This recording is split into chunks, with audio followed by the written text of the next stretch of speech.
السلام علیکم دوستو، آج ہم بات کریں گے کہ الف لیلا کہانیاں کیسے شروع ہوئی۔ کیا آپ جانتے ہیں کہ بچوں کی مشہور کہانیوں کی سیریز الف لیلا کا مطلب کیا ہے اور یہ کہانیاں کیسے شروع ہوئی تھی؟ یقیناً آپ نہیں جانتے ہوں گے، تو آج آپ کو الف لیلا کے متعلق کچھ دلچسپ و عجیب معلومات دیتے ہیں۔ کہانیوں کی مشہور کتاب جسے 8ویں صدی عیسوی میں عرب ادبا نے تحریر کیا اور بعد ازاں ایرانی، مصری اور ترک قصہ گویوں نے اس میں اضافے کیے، اس کا اردو میں ترجمہ ہے 1001 رات۔ کسی ایک نے یا زیادہ نے یا یہ کہانیاں وہاں کے قصہ گو سنایا کرتے تھے، جسے وہاں کے کسی مصنف نے لکھ کر ایک جگہ جمع کر دیا۔ اس بارے میں اب تک یقین سے کچھ نہیں کہا گیا۔ یہ کہا جاتا ہے کہ اس کے بعد یہ ایرانی، مصری اور ترک زبانوں میں پہنچی اور ان زبانوں کے قصہ وہ اس میں اضافہ کرتے رہے۔ بعد میں جب یہ کہانیاں 1001 راتوں پر پھیل گئی تو اس کا نام الف لیلا یعنی 1001 راتیں ہو گیا۔ الف لیلا کی کہانیوں کی کہانی کچھ یوں ہے کہ سمرقند کا ایک بادشاہ شہریار اپنی ملکہ کی بے وفائی سے دل برداشتہ ہو کر عورتوں سے ہی بدظن ہو گیا۔ اس نے یہ دستور بنا لیا کہ روزانہ ایک نئی شادی کرتا اور دلہن کو رات بھر رکھ کر صبح کو قتل کرا دیتا۔ آخر اس کے ایک وزیر کی لڑکی شہرزاد نے اپنی صنف کو اس عذاب سے نجات دلانے کا ارادہ کیا اور اپنے والد کو بمشکل راضی کر کے شہریار سے شادی کر لی۔ اس نے پہلی رات ہی سے بادشاہ کو ایک کہانی سنانا شروع کی۔ رات ختم ہو گئی مگر کہانی ایک ایسے موڑ پر تھی کہ بادشاہ شہرزاد کو ہلاک کرنے سے باز رہا۔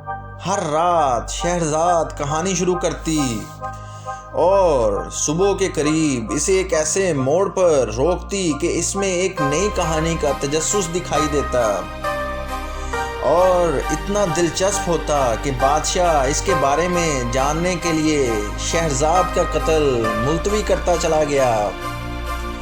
یہ سلسلہ اتنا 1001 راتوں پر پھیل گیا۔ اس دوران بادشاہ اور شہرزاد کے تعلقات میں تبدیلی آتی گئی اور ان کے ہاں 2 بچے ہو گئے اور بادشاہ کی بدظنی جاتی رہی۔ الف لیلا کی اکثر کہانیاں بابل، فونیشیا، مصر اور یونان کے قدیم لوک داستانوں کو اپنا کر لکھی گئی ہیں اور انہیں حضرت سلیمان، ایرانی سلاطین اور مسلمان خلفاء پر منطبق کیا گیا ہے۔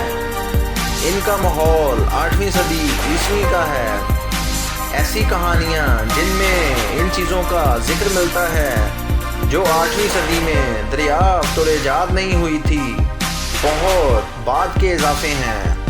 محمد بن اسحاق نے الفہرست میں کہانیوں کی ایک کتاب 1000 افسانہ کا ذکر کیا ہے جو بغداد میں لکھی گئی تھی اور اس کی ایک کہانی بھی درج کی ہے جو الف لیلا کی پہلی کہانی ہے۔ اس سے ثابت ہوتا ہے کہ پہلے کتاب کا نام 1000 افسانہ تھا، نیز اس میں 1001 داستانیں نہ تھی۔ بعد میں مختلف مقامات پر اس میں اضافے ہوئے اور کہانیوں کی تعداد 1001 کر کے اس کا نام الف لیلا رکھا گیا۔ یورپ میں سب سے پہلے ایک فرانسیسی ادیب اینٹونی گلینڈ نے اس کا ترجمہ کیا۔ اسی سے دوسری زبانوں میں تراجم ہوئے۔ اردو میں یہ کتاب انگریزی سے ترجمہ ہوئی۔ الف لیلا کی کچھ مشہور کہانیوں کے نام الادین، علی بابا، مچھیرا اور جن سندباد جہازی، 3 سے سمندری بوڑھا، شہرزاد اور حاتم طائی شامل ہیں۔ بعض محققین کا خیال ہے کہ عرب مورخ محمد بن اسحاق نے کتاب الفہرست میں کہانیوں کی جس کتاب کا ذکر ہزار افسانہ کے نام سے ہوا ہے وہ دراصل الف لیلا ہی ہے، اور اس میں جو کہانی بطور نمونہ ہے وہ الف لیلا کی پہلی کہانی ہے۔ کچھ لوگ اس سے یہ نتیجہ بھی نکالتے ہیں کہ الف لیلا پہلے ہزار افسانہ کے نام سے موجود تھی۔ آکسفورڈ یونیورسٹی پریس نے بھی الف لیلا کی کہانیاں چھاپی ہیں۔ آکسفورڈ یونیورسٹی کا ایڈیشن انتہائی عمدہ ہے۔ عام خریداروں کے لیے اس کی قیمت کچھ زیادہ ہو سکتی ہے، لیکن عمدگی کو دیکھتے ہوئے زیادہ نہیں ہے۔